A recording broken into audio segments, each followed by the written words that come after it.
Hi എവിടെയായിരുന്നു? എവിടേക്ക് അന്വേഷിച്ചെന്നറിയാമോ? പത്രത്തിൽ കൊടുക്കാൻ പോയതാ. സെലിബ്രിറ്റി അല്ല, സീസൺ സീനിയറാ. ഇത് 6, ഞാൻ 7. എനിക്ക് പറയാൻ കൂടുതൽ ദിവസം തന്നെ ആര് ബിഗ് ബോസിൽ ഞങ്ങളുണ്ടല്ലോ. ഞാൻ 3rd റണ്ണർ. ഞാൻ ഫൈനലിൽ പോയി 3rd റണ്ണർ. ഇവിടെ ഇടയ്ക്ക് വെച്ചേ പോയി 2ാമത്തെ ആഴ്ച തോറ്റു വന്നു.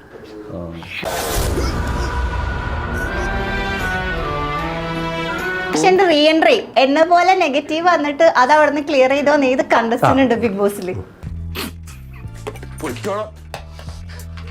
അല്ല എന്റെ സംശയം എന്ന് വെച്ചാ വേണ്ട, നമുക്ക് സിനിമയെ കുറിച്ച്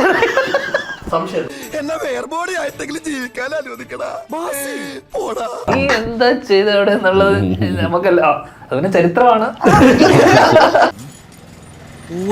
ഞാനെല്ലാം ക്ലിയർ ചെയ്തിട്ടാ വന്നത്. അതിന് സത്യം പറയട്ടെ, അത് നിന്റെ തോന്നലാണ്. മനസ്സിലതൊരു കരട് പോലെ. എല്ലാവർക്കും പാവം തോന്നി. ഇവിടെ സൈബർ അറ്റാക്ക് ചെയ്ത് എല്ലാവർക്കും ഇവിടെ ഇഷ്ടമായി. അറ്റാക്ക് ചെയ്ത് മടുത്തിട്ട് വോട്ടെന്ന് വെച്ചിട്ട്. സരി, സത്യമാണ്, നീ അത് വിഷമിച്ചിട്ട് കാര്യമില്ല.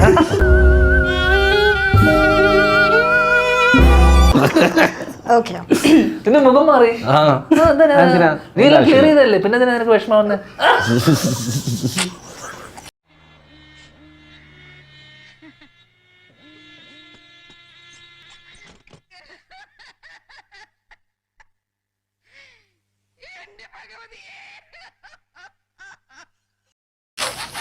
അയ്യോ, നീ വീണ്ടും ക്ലിയർ ചെയ്യണം. ഇനി ഒരു അക്ഷരം പറയണ്ട. ആർക്കും ഇഷ്ടമില്ലെങ്കിലും എനിക്ക് നിന്നെ ഇഷ്ടം നിനക്കറിയാലോ. ഞാൻ കളിയാക്കിയില്ലെങ്കിൽ പിന്നെ ആരെ കളിയാക്കുക തന്നെ?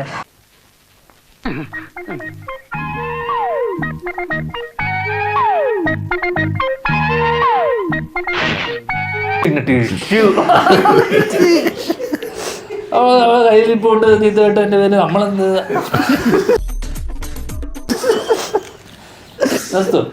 മുത്തല്ലേ?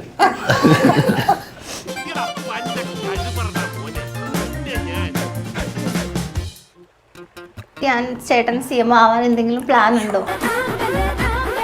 എന്റെ കൂട്ടുകാരനായ അജു വർഗീസ് എന്നെ വിളിച്ചിട്ട് പറയുന്നു, നമ്മുടെ സിനിമയിൽ ഒരാള് CM ആയി, ഇത് നാട്ടിലാരെ CM ആക്കാം, അതേപോലെ CM ആക്കാന്ന് പറഞ്ഞപ്പോ പുള്ളി നോക്കിയപ്പോ എന്നെ കണ്ടുള്ളൂ. ഓക്കെ, ഇവനെ CM ആക്കിയല്ലോ. പുള്ളി മറ്റേ കിങ് മേക്കർ ആണല്ലോ. പുള്ളി ആരെങ്കിലും എന്തെങ്കിലും ഒക്കെ ആക്കാനുള്ള ത്വരയുണ്ട് പുള്ളി. അപ്പൊ പുള്ളി വെച്ചിരുന്ന പിന്നെ ഇവനെ എന്നെ വിളിച്ചിട്ട് പറയുന്നു, അപ്പൊ നമ്മൾ CM ആയാലോ എന്ന് ചോദിക്കുന്നു. ആവാലോ എന്ന് പറയുന്നു. ഞാൻ ഓൾറെഡി ആവാന്ന് ഇങ്ങനെ വിചാരിച്ചിരിക്കുകയായിരുന്നു. എന്തിനാണ് റോട്ടിൽ കൂടെ പോണ ഏണിയൊക്കെ പിടിക്കണത്? നാട്ടുകാരെ കൊണ്ട് പറയിപ്പിക്കാൻ വേണ്ടി. ഓക്കെ എന്നാ പിന്നെ നമുക്ക് എന്നാ പിന്നെ ആദ്യം അമ്മയുടെ പ്രസിഡന്റ് ആയിട്ട് CM ആയിട്ട് പതുക്കെ തുടങ്ങാം. ഓക്കെ, ശരി, നമ്മൾ വെക്കുന്നു. ഒന്നും ചെയ്യാതെ വെറുതെ ഒരു മൂലയ്ക്ക് ഇരുന്നാ മതി. അടി അവനപ്പെട്ട ചോദിച്ചു വാങ്ങും. അത്രയ്ക്കും മിടുക്കന.